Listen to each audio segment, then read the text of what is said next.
Machining hardened steel is one of the biggest challenges in injection mold manufacturing. High heat, friction, and wear can quickly reduce tool life and affect machining accuracy.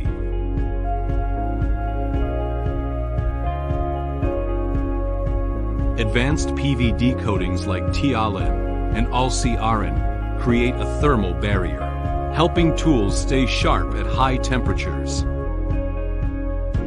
Multi-layer and low-friction coatings reduce chipping, improve surface finish, and increase machining stability.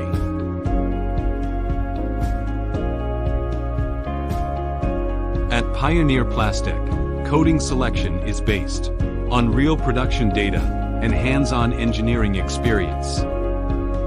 The right coating technology means longer tool life, better quality, and reliable hardened steel machining.